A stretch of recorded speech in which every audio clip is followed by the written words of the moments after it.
আসসালামু আলাইকুম রহমতুল্লাহ। Online study কেয়ারের পক্ষ থেকে সবাইকে জানাচ্ছি আন্তরিক শুভেচ্ছা।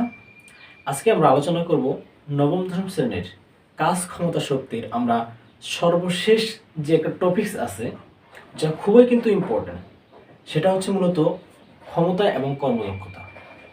এর আগে আমরা বেশ কয়েকটি ভিডিও দেখেছি, সবগুলোর মধ্যে ইম্পর্ট্যান্ট ছিল। আজকের এখানে ক্ষমতা এবং কর্মদক্ষতা এটাও কিন্তু খুবই ইম্পর্ট্যান্ট। ঠিক আছে, আমরা সর্বপ্রথম আগে ক্ষমতা সম্পর্কে জানবো, এরপর কর্মদক্ষতা কি এটা এটা সম্পর্কে আমরা জানবো। তাহলে আসি সর্বপ্রথম ক্ষমতা। ক্ষমতা বা ইংলিশ নামটা হচ্ছে পাওয়ার। পাওয়ার বা হচ্ছে কি ক্ষমতা। ঠিক আছে, ক্ষমতা বলতে আমরা কি বুঝি? আমরা মনে করি এখানে কোন এক ব্যক্তি আছে, মিস্টার রহিম। এখানে আমরা ধরলাম এখানে একটা 10 কেজি ওজনের একটা বস্তু আছে, আর এখানে করিম আছে, এখানে ওই একই ওজনের আরো একটা বস্তু আছে। এটা ধরলাম রহিম, এটা ধরলাম আমরা করিম। ঠিক আছে, এই দিক বরাবর বল প্রয়োগ করতেছে, এও বল প্রয়োগ করতেছে। এই রহিমের এখান থেকে বস্তুটাকে এখানে নিয়ে আসতে সময় লাগছে ধরলাম 10 সেকেন্ড। আর এই করিমের এই বস্তুটাকে এইখানে নিয়ে আসতে সময় লাগছে ধরলাম 7 সেকেন্ড। তাহলে আমরা কি বলবো? তাহলে আমরা বলবো যে এই করিমের ক্ষমতাটা হচ্ছে বেশি। কেন বেশি? কারণটা হচ্ছে সে অল্প সময়ের মধ্যে ওই একই বস্তুটা এইখানে নিয়ে যেতে পারে, আর এইখানে রহিম ওই একই বস্তুটাকেই 10 সেকেন্ডে ওইখানে নিয়ে যেতে পারে। ঠিক আছে, তাহলে এই করিমের শক্তিটা বেশি না, এর পাওয়ারটা বেশি না? হ্যাঁ, আমরা বলবো হ্যাঁ, এর ক্ষমতা বেশি, তাই সেই কাজটা খুব দ্রুত কি করতে পারতেছে। ক্লিয়ার? তাহলে আমরা ক্ষমতার সংজ্ঞাটা কি বলতে পারি? কাজ করার হারকে বলা হয় কি ক্ষমতা। কাজ করার হার বলতে আমরা কি ইউজ করবো দেখি এখানে। তাহলে ক্ষমতাকে আমরা পি দ্বারা প্রকাশ করি, তাহলে পি ইকুয়াল টু কি হবে? কাজ বলতে আমরা কি ইউজ করি? ডাব্লিউ, তাই না? আর হার বলছি, তার মানে কি সময়। ঠিক আছে, তাহলে এই সময়ের মধ্যে কতটুকু কাজ করতে পারে, কাজ করার হারকে কি বলা হয়? ক্ষমতা বলা হয়। এখন এই যে ডাব্লুর জায়গায় কখনো mgh বসবে, কখনো fs বসবে। ঠিক আছে, এখন এখানে উপাদান দেখে আমরা মূলত বসিয়ে থাকবো। এরপরে আমরা আসি ক্ষমতার যদি এককের ক্ষেত্রে বলি, এককটা কি হবে? ক্ষমতা পি ইকুয়াল টু ডাব্লু ভাগ টি। ডাব্লু বলতে কি জুল বলি না, আর সময় বলতে কি সেকেন্ড। তাহলে কি হয়? Joule per second. এর একটা নাম আছে, নামটা হচ্ছে ওয়াট। নামটা কি বললাম? ওয়াট। তাহলে ক্ষমতার একক হচ্ছে জুল পার সেকেন্ড অথবা কি ওয়াট। যদি আমাদেরকে বলা হয় 1 ওয়াট বলতে কি বুঝি, আমরা যদি একটু লক্ষ্য করি, এখানে জুল পার সেকেন্ড, এই যে এখান থেকে 1 আসবে কেমনে? 1 ভাগ 1 মিলে কি আসে? 1 আসে, তাই না? বা 10 ভাগ 10 মিলে কি আসবে? 10 ভাগ 10 মানে কি আসবে? 1 আসবে। তাহলে সংখ্যাটা আমরা কি বলতে পারি? কোনো বস্তুর উপর বল প্রয়োগ করলে যদি 1 সেকেন্ডে, এটা কি সময় না? তাহলে 1 সেকেন্ডে 1 জুল পরিমাণ কাজ সম্পন্ন হয়, তখন তাকে বলা হয় 1 ওয়াট। ক্লিয়ার? আবার কোনো বস্তুর উপর বল প্রয়োগ করলে যদি 1 সেকেন্ডে 1 জুল পরিমাণ, ডাব্লু বলতে কি জুল, তাহলে 1 জুল পরিমাণ কাজ সম্পন্ন হয়, তখন তাকে বলা হয় 1 ওয়াট। অথবা এটাকে এভাবে বলতে পারি, কোনো বস্তুর উপর বল প্রয়োগ করলে 10 সেকেন্ডে 10 জুল কাজ সম্পন্ন হলে তখন তাকে বলা হয় 1 ওয়াট। ক্লিয়ার? যদি আমাদেরকে বলা হয় 10, তাহলে 10 আসবে কেমন একটু লক্ষ্য করি। এখান থেকে 10, তাহলে অবশ্যই উপরে 10 হবে, নিচে কি 1 হবে, কি তাই না? তাহলে কিন্তু 10 পাওয়া সম্ভব, নয়তো কিন্তু সম্ভব নয়। তাহলে আমরা সংখ্যাটা কি বলতে পারি? কোনো বস্তুর উপর বল প্রয়োগ করলে 1 সেকেন্ডে যদি 10 জুল কাজ সম্পন্ন হয়, তখন তাকে বলা হয় 10 ওয়াট। ক্লিয়ার? আশা করি আমরা খুব ভালোভাবে বুঝতে পারছি। এখন আমরা অনেক সময় অনেক সময় দেখব এটাকে ওয়াট আকারে না লিখে 1 HP লিখে, মানে হর্স পাওয়ার। আমরা বসত বাড়িতে, আমার বাড়িতে যেসব মোটরগুলো আমরা কিনি ওইখানে লেখা থাকে 1 হর্স পাওয়ার, 2 হর্স পাওয়ার। এটা মানে কি, 1 হর্স পাওয়ার ইকুয়াল টু হয় 746 ওয়াট। অবশ্যই এটাকে আমরা মনে রাখবো। তাহলে 1 হর্স পাওয়ার ইকুয়াল টু কি 746 ওয়াট। কখনো আমাদেরকে বলবে যে কত হর্স পাওয়ার, তখন এই 746 ওয়াট দিয়ে কিন্তু ভাগ দিতে হবে, ঠিক আছে। আবার কখনো আমাদের এই ওয়াটে রূপান্তর করতে হবে, হর্স পাওয়ারে থাকবে ওয়াটে রূপান্তর করতে হবে। এখন আমরা আসছি এই ক্ষমতার মাত্রার ক্ষেত্রে। ক্ষমতার মাত্রাটা কি হবে, এখানে ক্ষমতা, তাহলে পি লিখলাম, এখানে ডব্লু। ডব্লু বলতে কি বুঝি, কাজ বুঝি না। কাজ বলতে কি এফ এস, তার মানে কি বল গুণন সরণ, আর এখানে কি হবে সময়, তাই না। বল বলতে কি জানি, ভর গুণন ত্বরণ গুণন কি সরণ, আর কি সময়। এরপরে আসি ভর গুণন ত্বরণ ইকুয়াল টু কি বেগ ভাগ সময় গুণন সরণ, নিচে কি আসবে সময়। এরপরে আসি ভর গুণন বেগ ইকুয়াল টু কি জানি সরণ ভাগ সময়, তাহলে কি হবে সরণ ভাগ সময়। সময় বলতে সময় স্কয়ার হয়ে যাবে, গুণন কি সরণ ভাগ কি সময়। এরপরে আসি তাহলে ভর গুণন সরণ, আমরা যদি ভাগাকারে লিখে দিই এটা নিচে চলে যাবে, তাই না। তাহলে কি হয়ে যাবে সময় কিউব হয়ে যাবে নিচে, কিন্তু সময় কিউব উপরে কি সরণ। তাহলে এখানে কি পাচ্ছি, ভর গুণন সরণ স্কয়ার ভাগ হচ্ছে সময় কিউব। তাহলে আমরা মাত্রাটা কি পাবো এখানে, তাহলে পি, অবশ্যই আমরা থার্ড ব্র্যাকেট কিন্তু ইউজ করবো। তাহলে পি ইকুয়াল টু ভর বলতে মাস, মাস বলতে কি এম, তাই না। সরণ বলতে কি লেন্থ, তাই না, ও দৈর্ঘ্যটা, তাহলে কি হবে এল স্কয়ার হয়ে যাবে, এল স্কয়ার। আর সময় কি সেকেন্ড, সরি সময় কি টাইম, টাইম কি কিউব। তাহলে যদি আমরা এটাকে উপরে নিয়ে চলে আসি তাহলে কি হবে M L square T inverse cube. এটা হচ্ছে আমাদের মূলত ক্ষমতার মাত্রা, ঠিক আছে।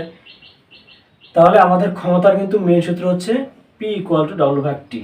আমরা ডাব্লু জায়গায় কিন্তু ডাব্লু ইকুয়াল টু আমরা মূলত মাঝে মাঝে লক্ষ্য করব এফ এস লিখবো, মাঝে মাঝে এম জি এইচ লিখবো, ঠিক আছে। আমরা এই সম্পর্কিত অর্থাৎ ক্ষমতা সম্পর্কিত আমরা দুই একটি গাণিতিক সমাধান লক্ষ্য করি।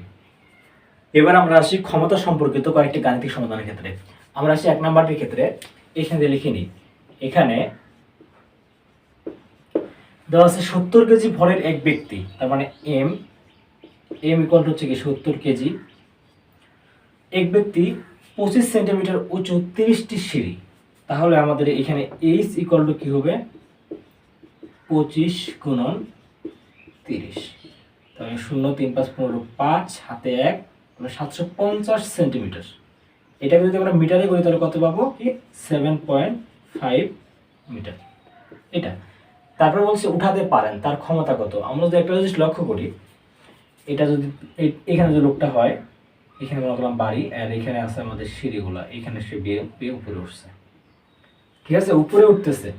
আর নিচের দিকে কি অভিকর্ষণ কাজ করতেছে, তাই না।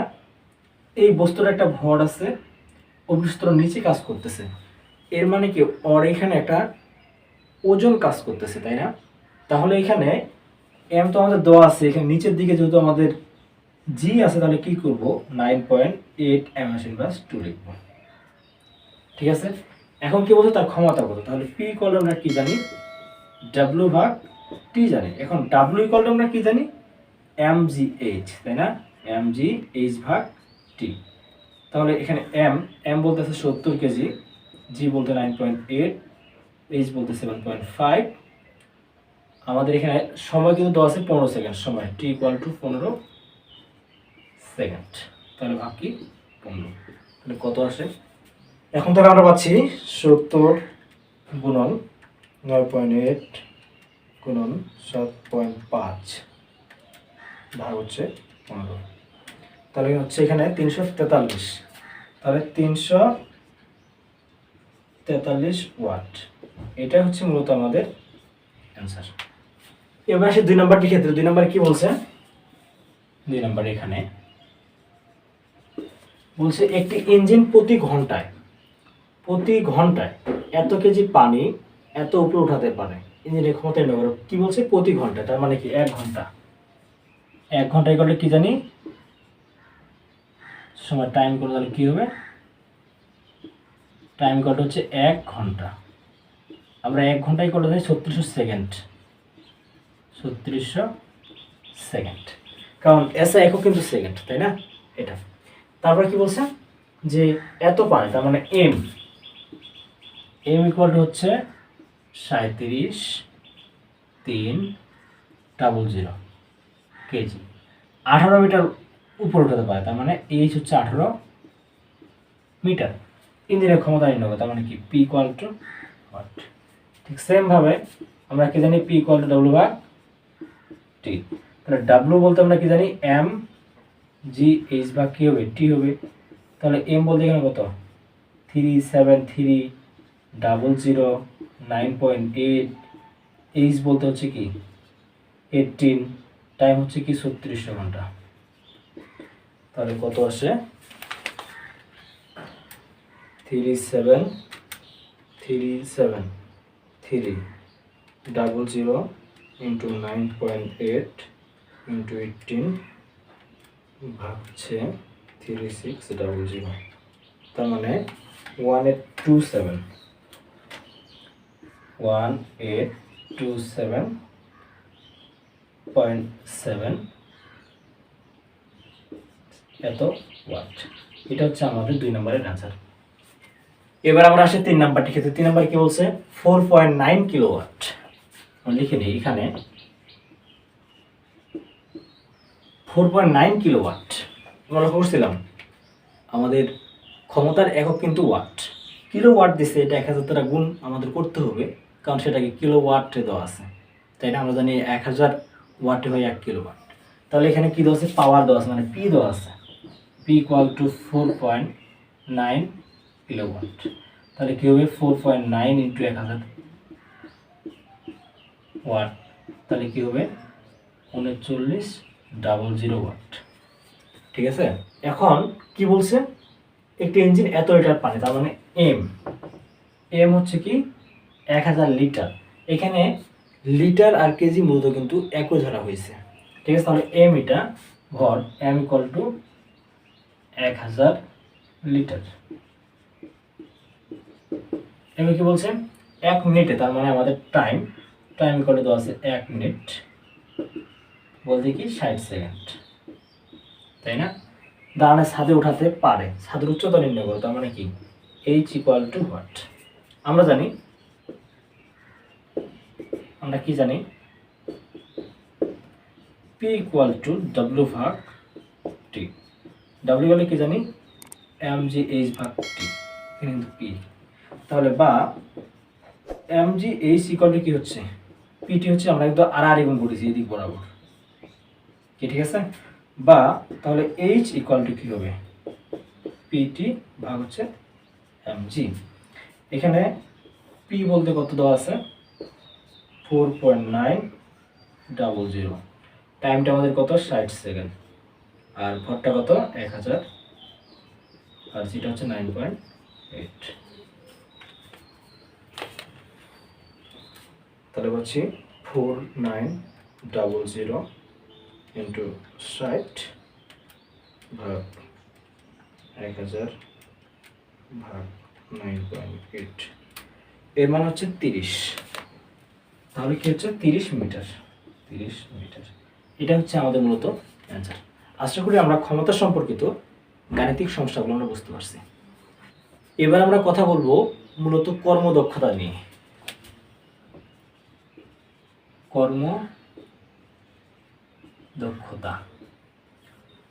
কর্মদক্ষতা জিনিসটা কি?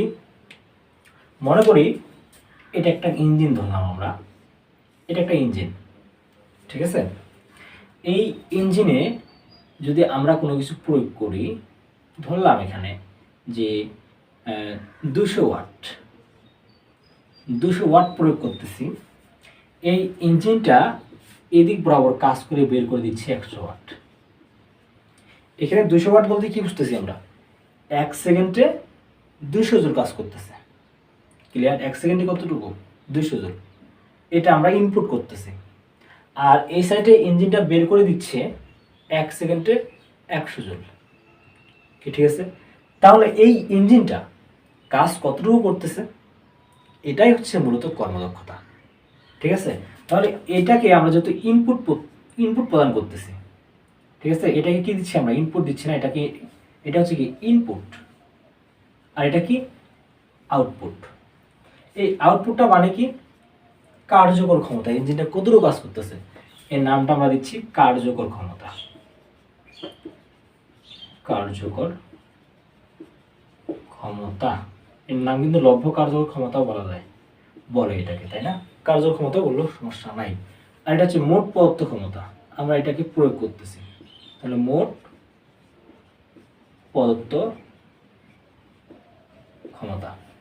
তাহলে লব্ধ কার্যকর ক্ষমতা বলতেই আমরা বুঝতেছি যে ইঞ্জিনটা কতটুকু কাজ করতেছে। ঠিক আছে? এজন্য এইটাকে পি ইন, যেটা আমরা ইনপুট করতেছি, এই জন্য পি ইন দ্বারা প্রকাশ করা হয়, পি ইন। আর এটা আমাকে আউটপুট দিচ্ছে, সুতরাং এটাকে প্রকাশ করা হবে পি আউট দ্বারা। কি ঠিক আছে? এদের অনুপাত মানে কি? এই লব্ধ কার্যকর ক্ষমতা, লব্ধ কার্যকর ক্ষমতা, আর এখানে হচ্ছে মোট প্রদত্ত ক্ষমতা। মোট প্রদত্ত ক্ষমতা, এই দুইটার অনুপাতকে বলা হয় কর্মদক্ষতা। তাই লিখতে পারি কি? কর্মদক্ষতা। যদি বলা হয় কর্মদক্ষতা কাকে বলে, মোট প্রদত্ত ক্ষমতা এবং লব্ধ কার্যকর ক্ষমতার অনুপাতকে বলা হয় কর্মদক্ষতা। আমাদেরকে যদি বলে কর্মদক্ষতার একক কি, একটা জিনিস যদি লক্ষ্য করি, এই কর্মদক্ষতা কিন্তু কোনো একক থাকবে না।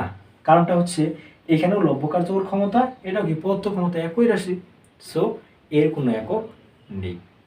ক্লিয়ার? এবার আসছি, যদি আমরা এই কর্মদক্ষতাকে প্রকাশ করা হয় ইটা দ্বারা, এর নাম হচ্ছে ইটা, এন দিব আমরা, এর মতো দিয়ে একটু বাড়াই দিব। ঠিক আছে? নাম হচ্ছে কি ইটা।